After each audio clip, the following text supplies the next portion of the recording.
चलो पढ़ना स्टार्ट करें हरियाणा जी के।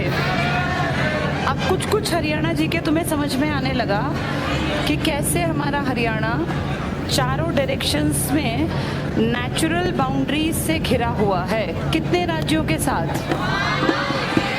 जिनमें सबसे ऊपर पड़ता है हमारा हिमाचल प्रदेश, उत्तराखंड, यूपी, राजस्थान और पंजाब।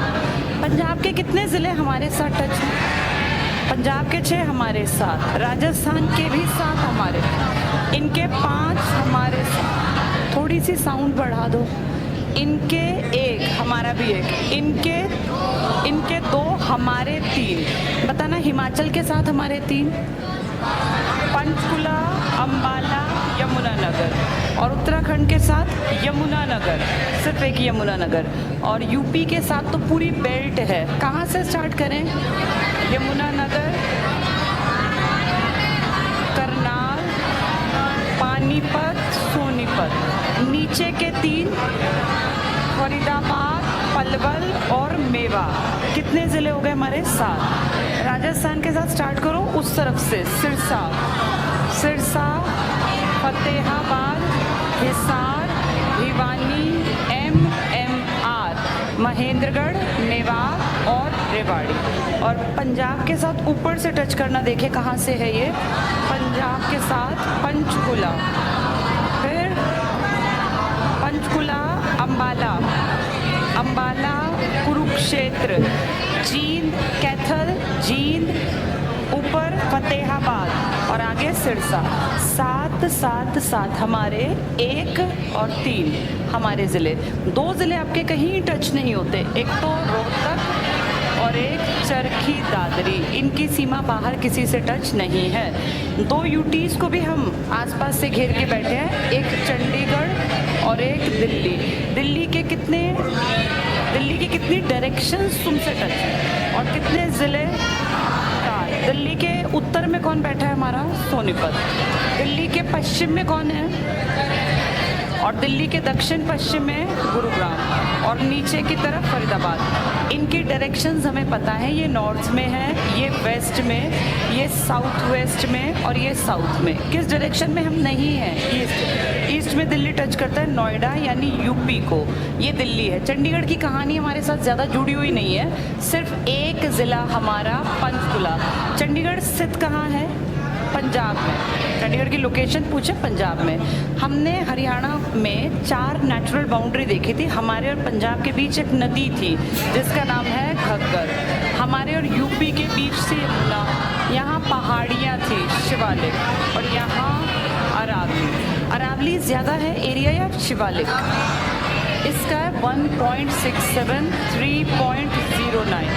ये भी नदी लंबी बहती है और ये भी, लेकिन ये है बरसाती नदी, इसमें पानी आता है बारिश में, जबकि ये है 12 मासी, 12 के 12 महीने। कौन सी नदी है ये? यमुना का पानी हम इस्तेमाल करते हैं यूपी और दिल्ली। पहले हम इसका 70% पानी इस्तेमाल करते थे। 1990s में आके ये प्रतिशतता घट के कितने पर रह गई? तो यमुना का लगभग आधा हिस्सा हरियाणा यूज़ करता है खेती के लिए या पीने या जितने भी पर्पस हम पूरे करते हैं। 47% हिस्सा, ये सब हमने पढ़ लिया था। फिर हमने पढ़ा था कि हरियाणा बना कैसे। हरियाणा बना था एक अमेंडमेंट के थ्रू, स्टेट्स बने थे, वो था 7वां। कब हुआ था वो? 56। फिर एक 18वां अमेंडमेंट हुआ 1966 में, जिसके तहत हमारा हरियाणा 17वां राज्य बना।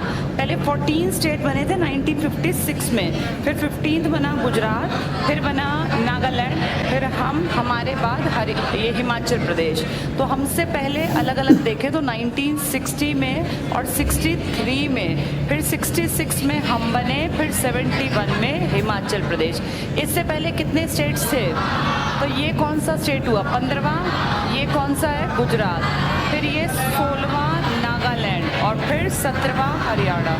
हरियाणा बनाने के लिए एक कमीशन आया था, JC शाह, जिसमें 3 आदमी थे। शाह एक था, MM फिलिप और एक था एस दत्त। हमसे ठीक पहले 10 साल पहले जो एक कमीशन आया था उसका नाम था फजल अली। फजल अली में भी 3 मेंबर थे, एक फजल अली, एक पणिक्कर और एक कुंजरू। इस तरह 3-3 लोगों में कन्फ्यूजन में मत रहना, हमें ये सारी चीज़ें पता हैं।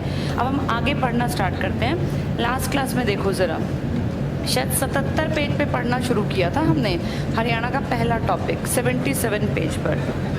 देखना, एक टॉपिक तो पढ़ा दिया था, ये हरियाणा का गठन पढ़ना शुरू किया था और इसमें पृथक राज्य के रूप में ये पढ़ लिया था कि भाई कितना स्टेट कैसे कैसे बने। मैंने लिखवा भी दिया होगा एक दो ना, ठीक है। 81 से पहले बेटा 77 थोड़ा सा छुड़वा दिया था।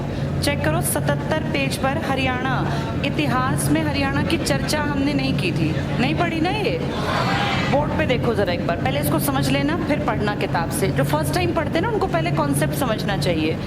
हरियाणा शब्द आया कहाँ से, तो हमारा सबसे पहली एक किताब जिसको हम ऑथेंटिक मानते हैं ऋग्वेद, जो ऋषि मुनियों ने लिखी, बाद में जाके उसको इकट्ठा किया, किताब का रूप दिया महर्षि वेद व्यास ने।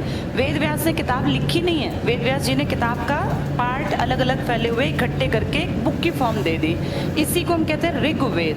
तो ऋग्वेद में हमारा नाम लिखा हुआ था रज। रज मतलब मिट्टी, रज हरियाणा, रज हरियाणा या रज हरियाणे कुछ भी कह लो। ये नाम था हमारा देश के सबसे पुराने वेद में। इससे पहले लिखी किताबों को हमें पढ़ना नहीं आता। हमें जो सबसे पहली पढ़ने वाली किताब दिखी वो कौन सी दिखी? ऋग्वेद। इससे पहले हड़प्पा के लोगों ने बहुत सारी चीज़ें लिखी है, किताब है सच नहीं, लेकिन उनकी लिपि थी, हमें पढ़नी नहीं आती। हमें सबसे पहले जो किताब जिसको हम ऑथेंटिक मानते हैं उसमें अपना नाम मिला रज हरियाणे। फिर समय बीता, ये काल था जब तुम वैदिक काल कहते हो, जो तुम्हारे वेद लिखे गए। फिर एक काल आया जिसको तुम कहते हो शुंग काल। अगर नहीं सुना तो कोई बात नहीं, अब सुन लो। शुंग काल हमारा एक ऐसा टाइम था इंडिया में जब ब्राह्मण बहुत आगे गए, ये ब्राह्मणों के वर्चस्व का काल था। तो इसमें एक किताब लिखी गई थी जो आज तक भी जिसका नाम आता है, जिसे कहते हैं मनुस्मृति। कहते हैं ये कानूनों की पहली किताब थी। वो कानून आज की तरह कानून नहीं थे, लेकिन वो कानून समाज में मान्य कानून थे कि भाई समाज वैसे चलेगा। इस किताब में हमारा नाम लिखा गया और इस किताब में फिर हरियाणा का नाम थोड़ा सा, जैसे हरियाणा को ही चेंज करके ब्रह्मव्रत कहा गया, भगवान ब्रह्मा की ज़मीन। तो ब्रह्मव्रत ये हमारा नाम कहाँ लिखा मिला हमें? मनुस्मृति में। फिर कुछ समय बीता और 600 ईस्वी आते आते एक बड़ा राजा हरियाणा की तरफ था जिसका नाम था राजा हर्षवर्धन। थानेसर इसकी कैपिटल थी। इसके पिताजी, इसके दादा, इनका बड़ा वंश था। तो राजा हर्षवर्धन के टाइम में एक राइटर था जिसका नाम था बाणभट्ट। इसने एक किताब लिखी थी हर्ष के ऊपर, हर्षचरित, जिसमें इसने हर्ष की पूरी एक लाइफ स्टोरी, उसका लाइफ स्केच लिखा, उसके परिवार खानदान की लड़ाई झगड़े कैसे, क्या इनके घर में क्या कुछ हुआ। इसमें इसने 8 अध्याय 8 चैप्टर लिखे।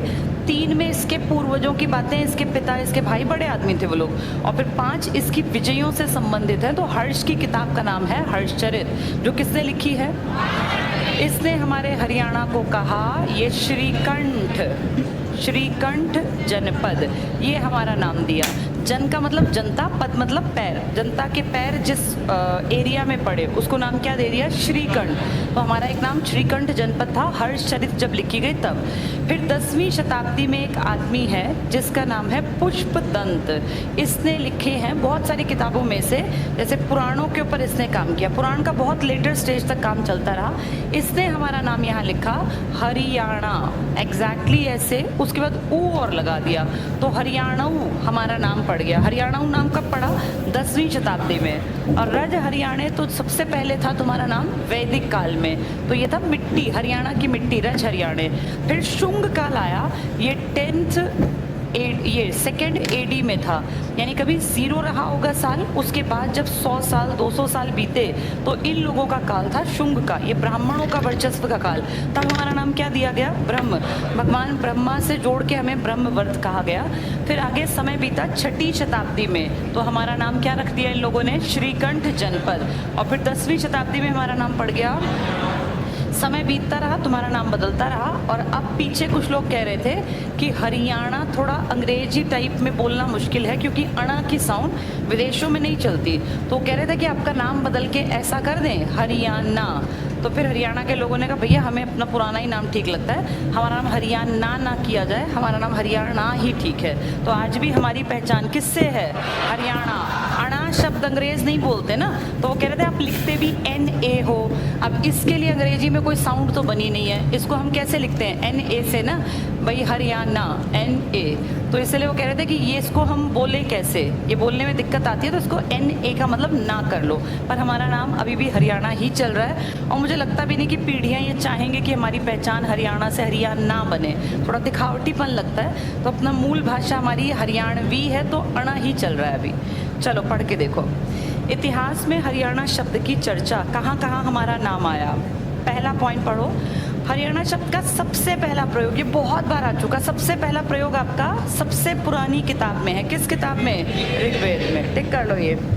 सर्वप्रथम प्रयोग प्राचीन ग्रंथ ऋग्वेद में रज हरियाणे, रज मतलब मिट्टी, हरियाणा की मिट्टी, वहां से आया। नेक्स्ट टिक करो, मनुस्मृति किस काल में लिखी गई? जब ब्राह्मण नंबर 1 पर थे, शुंग काल। ब्राह्मण यहाँ लिख लो, शुंग। मनुस्मृति में 4 ये बताया ना, ब्राह्मण क्षत्रिय वैश्य शूद्र, सबसे नीचे कौन बताया? शूद्र। और थोड़ा सा गलत भी लिखा है इन लोगों ने, तो ये टिक करना। मनुस्मृति में इस राज्य को ब्रह्मावर्त कहा गया, इसे सरस्वती और दृष्टवती नदियों के बीच स्थित, इसको डबल टिक कर लो। आज न सरस्वती बहती न दृष्टवती बहती, ये प्राचीन नदियां थी। कुछ लोग कहते हैं सरस्वती ही हमारी क्या बन गई? घग्गर। जो हमारी ये घग्गर थी ना, कुछ लोग कहते हैं यही पुरानी क्या थी? सरस्वती। और कई लोगों का मानना है कि यही दृष्टवती थी, पर कुछ लोग कहते हैं कि नहीं, दृष्टवती साउथ वाली एक नदी थी। इस पर भी अपने आप में एक डिस्प्यूट है कि कौन सी नदी क्या थी। बस ये टिक कर लो, ऐसा किताब में लिखा है कि हम इन 2 नदियों के बीच में थे, सरस्वती और दृष्टवती। फिर टिक करना, बाणभट्ट किसके दरबार में था? ये हर्षवर्धन। यहाँ लिख लो 7वीं शताब्दी, तो तुम्हारे नाम बदलते गए। 7वीं शताब्दी में बाणभट्ट द्वारा रचित, रचित लिखा है ना, हर्षचरित होना चाहिए था, हर्षचरित, ठीक कर लो, में इस राज्य को श्रीकंठ जनपद कहा गया। हर्षचरित कर लेना रचित को, थोड़ा ये टाइपिंग की मिस्टेक होती है। फिर टिक करो, 10वीं शताब्दी में महापुराण के रचयिता पुष्पदंत ने, पुष्पदंत को डबल टिक कर लो, इस क्षेत्र को हरियाणा कहा है। तो हमारे 4 समय पर 4 नाम मिले। ऋग्वेद में तुम्हारा नाम क्या था? रज हरियाणे। उसके बाद नाम क्या पड़ा? शुंग में ब्रह्मवर्त। किसके वर्चस्व का काल था? ब्राह्मण।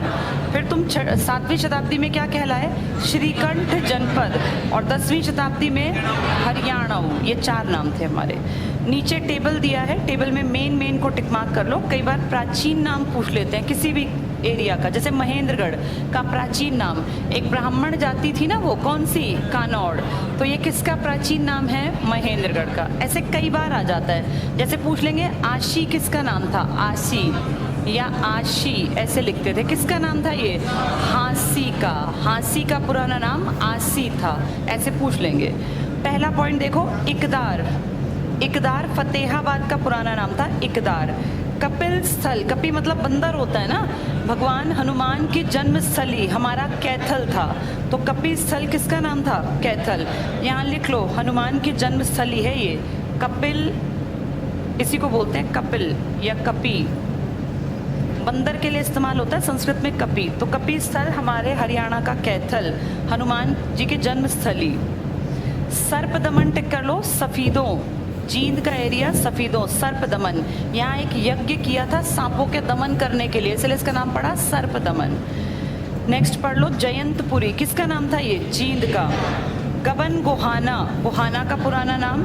रोहिताश, रोहतक का, ये इंपॉर्टेंट है रोहिताश, ये पुरानी किताबों में लिखा हुआ है। महेस्त टिक कर लो, महम का पुराना नाम। स्थानीश्वर, थानेसर का पुराना नाम।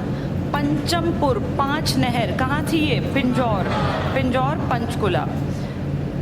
शरण्यावत कुरुक्षेत्र का नाम था। आशी टिक कर लो, आशी हांसी का पुराना नाम। हांसी जो किसका पार्ट है? हिसार का। कानौड़, ये ब्राह्मण जाति लिख लो यहाँ। महेंद्रगढ़ इसी ने बसाया था, इसलिए महेंद्रगढ़ का पुराना नाम कानौड़ था। कानौड़िया ब्राह्मणों की जाति थी। ब्राह्मण जाति लिख लो, ये इंपॉर्टेंट है जो रेड कलर पिंक में दिए हुए हैं।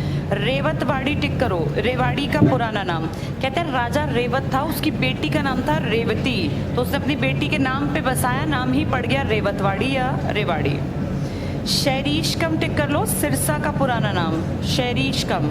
शोणप्रस्थ सब जानते हैं, स्वर्णप्रस्थ शोणप्रस्थ किसका नाम था? ये सोनीपत का। अपलवा पलवल का पुराना नाम। पृथुदक बहुत इंपॉर्टेंट, पेहोवा बहुत बहुत इंपॉर्टेंट, इतिहास में यहाँ घोड़ों का व्यापार होता था, आगे जाके हिस्ट्री में दोबारा पढ़ेंगे, अभी लिख लो घोड़ों के व्यापार के लिए प्रसिद्ध। पेहोवा हरियाणा के कुरुक्षेत्र का पेहोवा घोड़ों के व्यापार के लिए फेमस था प्राचीन काल में। अगला टिक करना रानिया, ये सिरसा में है, डबल टिक कर लो। रानिया कहाँ पड़ेगा? ये सिरसा। एक रतिया पढ़ोगे आगे, वो फतेहाबाद में।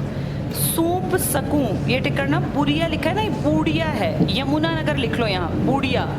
इसका संबंध आगे जाके आप पढ़ोगे बीरबल से है। अकबर के नवरत्न थे ना, सम्राट बहुत बड़े थे अकबर, उनके महल में 9 बड़े बड़े आदमी, जिसमें से एक बीरबल का संबंध हमारे हरियाणा से था।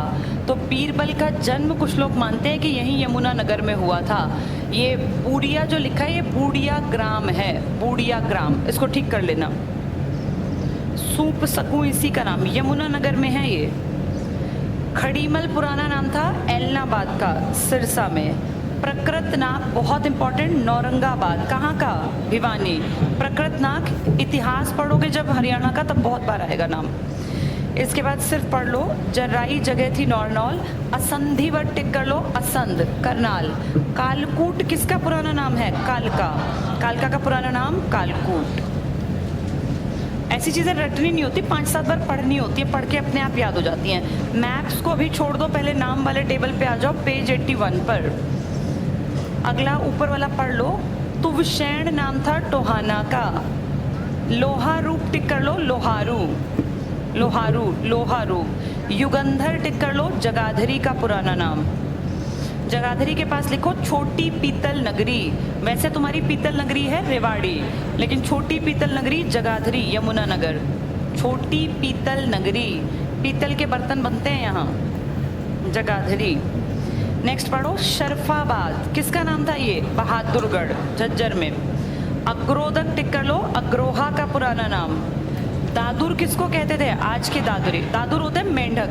कहते हैं यहाँ कोई झील थी जिसमें बहुत ज्यादा मेंढक थे, तो दादुर की अधिकता के कारण इनका नाम पड़ा दादरी।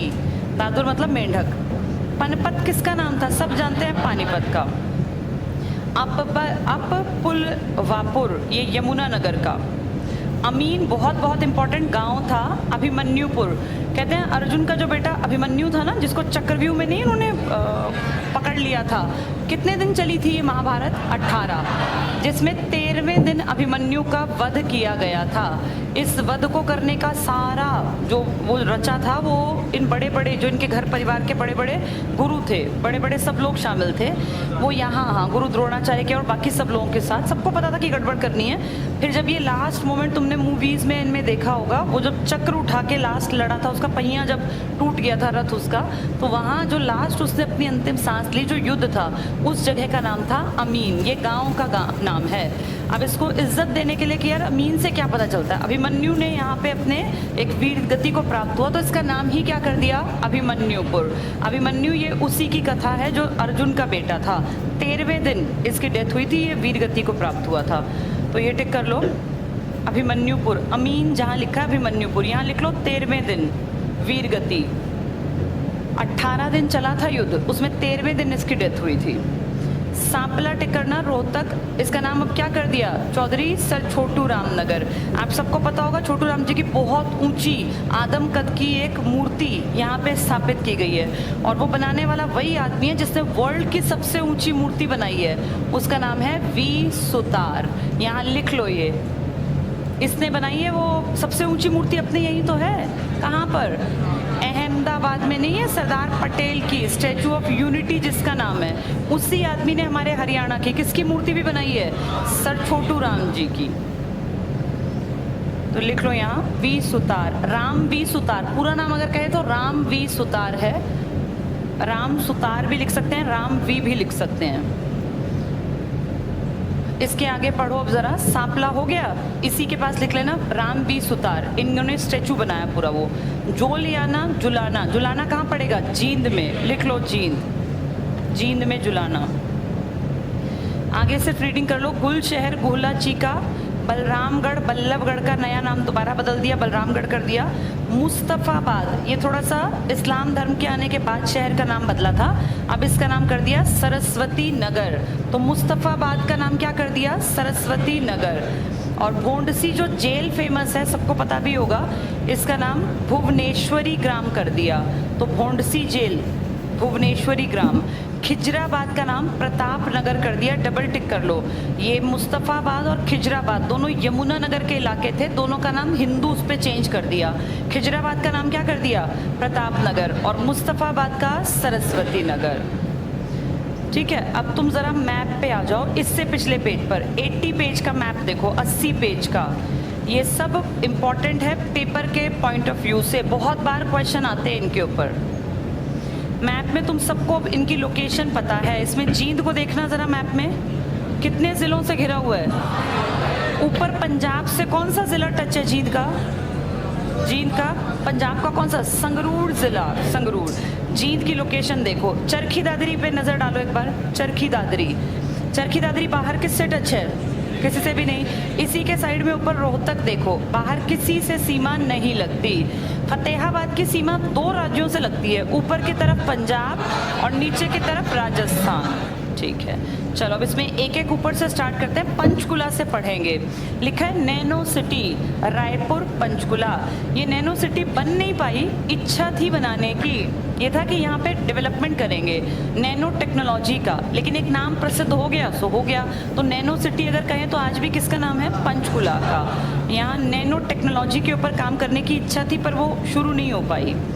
नेक्स्ट देखना, साइंटिफिक सिटी कहलाता है अंबाला, मोस्ट इम्पॉर्टेंट। आप सबको मैंने शायद एक दिन बताया भी था, 35% जितना इलेक्ट्रॉनिक सामान आपके देश से बाहर जाता है, उसका 35% कौन बनाता है अकेले? अंबाला।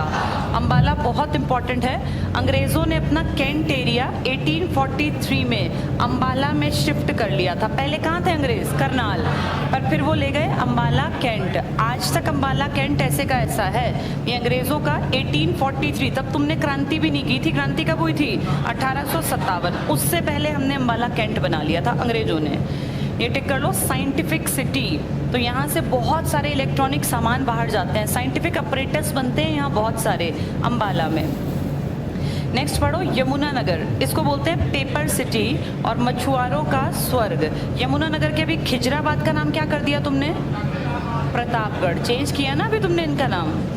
तो ये पेपर सिटी और मछुआरों का स्वर्ग। अब आ जाओ करनाल पे।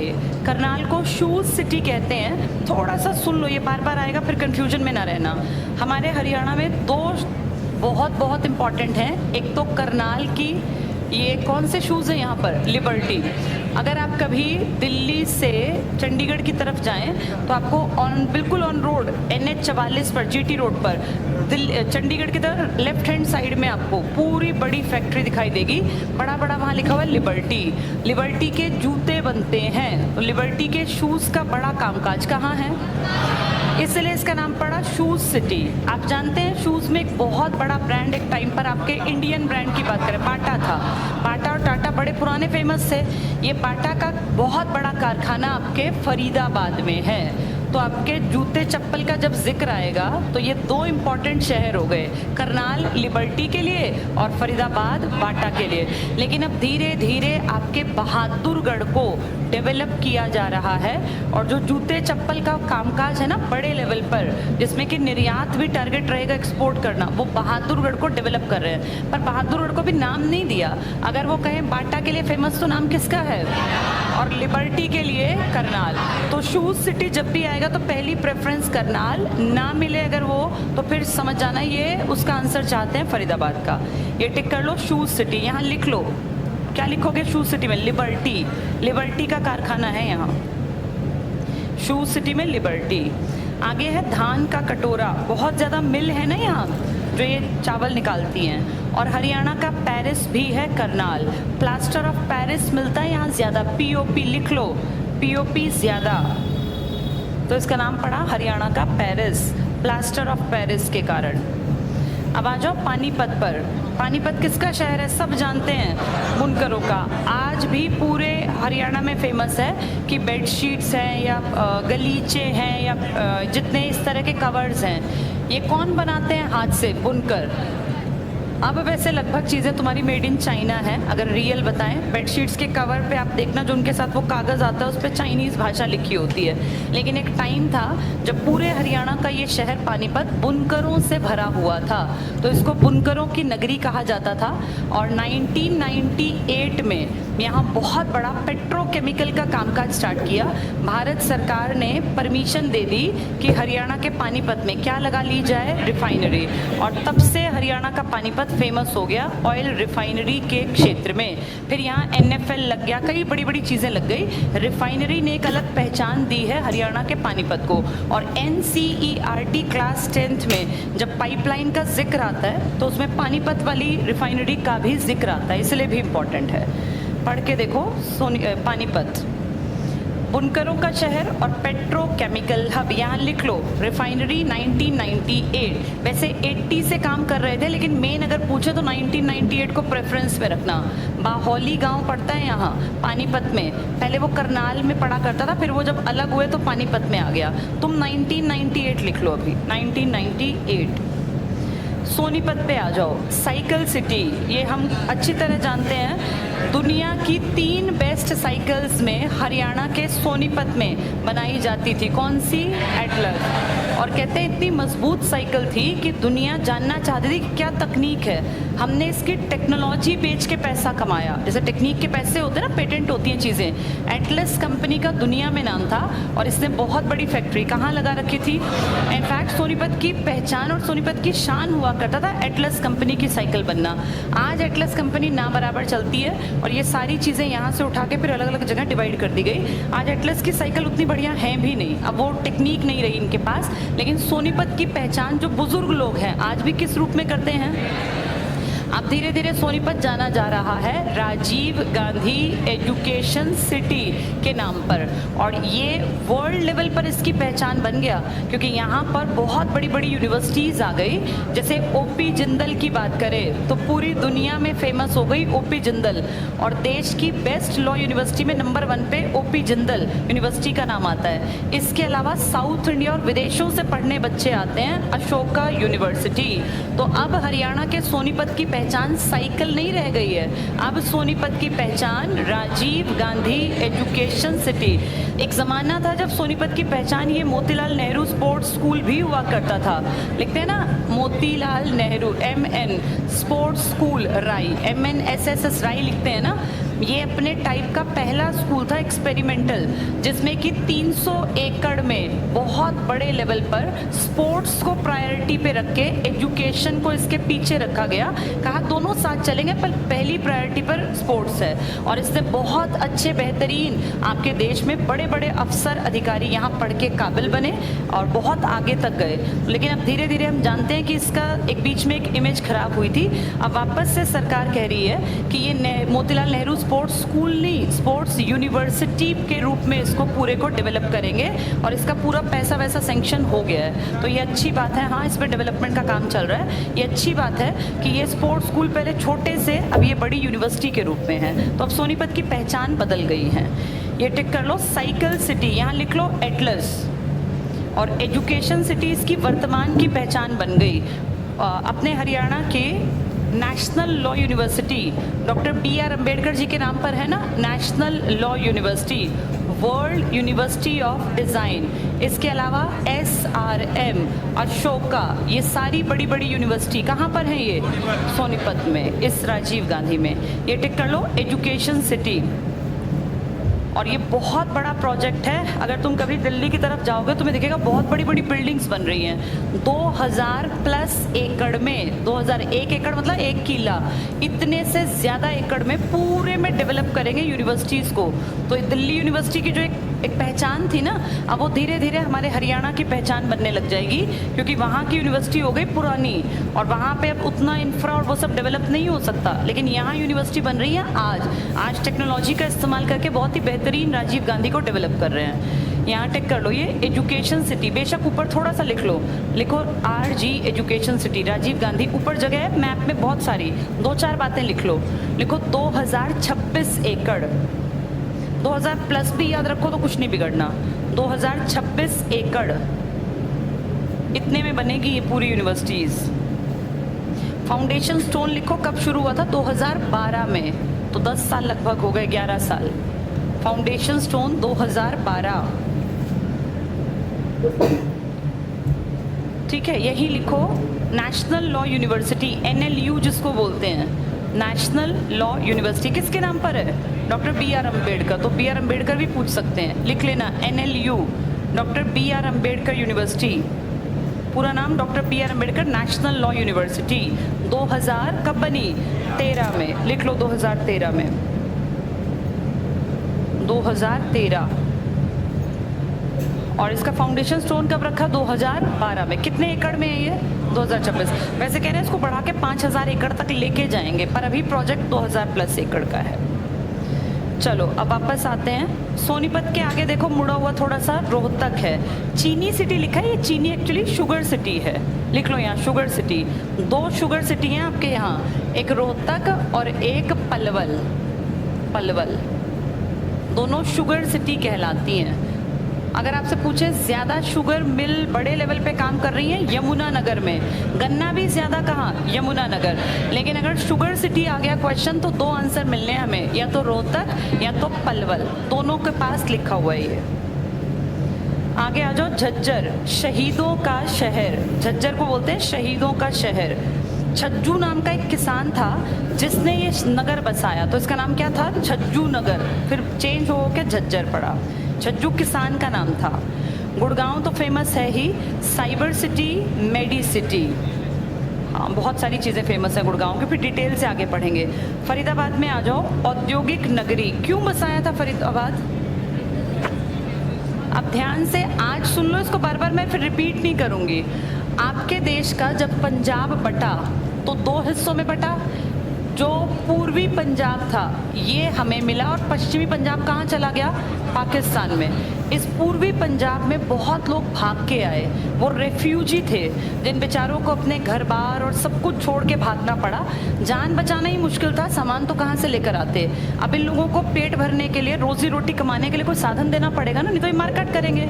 तो उस जमाने की बात है जब आपका देश आज़ाद हुआ, 47 से 50 के बीच में ढेर लोग भाग आए, बहुत लोग परेशान थे, दुखी थे। तब आपके देश के पहले राष्ट्रपति डॉक्टर क्या नाम था, राजेंद्र प्रसाद, इन्होंने कहा कि भाई देश के इस तरह से आए हुए लोग ये हिंदू ही हैं, विस्थापित हैं, अब कहाँ ले जाएं, इनको यही बसाएंगे और इनको काम धंधा देंगे। तो उसके लिए इन्होंने कहा था दक्षिणी पंजाब, तब पंजाब हम पंजाब ही थे, कि दक्षिणी पंजाब में जो जगह पड़ती है फरीदाबाद, यहाँ सरकार पैसा लगा देगी, फैक्ट्रीज खोलेंगे ताकि इन लोगों को काम मिले। जब ये महीने भर काम करेंगे इनको तनख्वाह मिलेगी, तनख्वाह से इनका घर बस जाएगा, आगे जिंदगी आसान हो जाएगी। तो ढेरों उद्योग धंधे पूरे बड़े लेवल पर औद्योगिक कामकाज कहाँ स्टार्ट किया गया, रेफ्यूजीज को बसाना हमारा टारगेट था, ताकि ये आके यहाँ पे परेशान ना हो, इधर उधर ना घूमे। तब आबादी बहुत कम थी, तब ये इलाका खाली पड़ा था, तो बड़े बड़े जो घराने थे जिनके पास पैसा था उनको इनवाइट किया, उन लोगों ने, कुछ सरकार ने पैसा लगाया, कुछ बड़े बड़े घरानों ने, और बड़ी बड़ी फैक्ट्रियाँ लगा दी जिनमें हम लोग प्रोडक्शन करते थे। फैक्ट्री लगेगी तो ऑब्वियस सी बात है कि वहाँ मजदूरों की ज़रूरत पड़ेगी, मैनेजर भी चाहिए, सफाई वाला भी चाहिए, तो हर तरह का क्राउड चाहिए। देखते देखते यहाँ आके लोग बसने लगे, और बसते बसते इतने बस गए कि आज आपके हरियाणा की सबसे बड़ी आबादी कहाँ पाई जाती है, फरीदाबाद। शहर सबसे बड़ा है, ज़िला सबसे छोटा, और लाखों की आबादी यहाँ बसी हुई है। इतना घना बस गया, पूरा अरावली के आसपास का पूरा एरिया ये बसा पड़ा है, इसलिए इसको औद्योगिक नगरी के नाम से जाना जाता है, यहाँ रेफ्यूजीज को बसाने के लिए। और एक चीज़ और बता दूँ इसी के साथ, यहाँ फरीदाबाद में आपकी एक बड़ी सी नहर थी, ये थी आपका झील थी, जिसका नाम क्या था, बड़खल, बड़खल लेक, बड़खल झील, बड़कल भी लिख देते हैं, बड़खल भी। ये क्यों बनाई थी, जब हम आज़ाद हुए 47 में, तो इस दक्षिणी हरियाणा के पास ना पानी की साल भर बढ़िया कोई साधन नहीं था, तब इतनी नहरें तो थी नहीं, तो क्या किया कि भाई इस एरिया में जो अरावली की पहाड़ियाँ हैं, अरावली दक्षिण का हिस्सा है ना, यहाँ जब बारिश होती है तो आसपास की पहाड़ियों का पानी आके एक एरिया बना दिया कि भाई यहाँ इकट्ठा हो जाए। इसी को क्या नाम दे दिया गया? बड़खल झील। फिर कहा कि यहाँ से पानी को इस्तेमाल कर लेंगे सिंचाई के लिए। तो पेपर में ये बहुत ज़्यादा बार आता है, बड़खल झील क्यों बनाई गई थी? मानव निर्मित है ना, क्यों बनाई गई थी ये? इसका टारगेट था 47 में बनाने का, सिंचाई के लिए।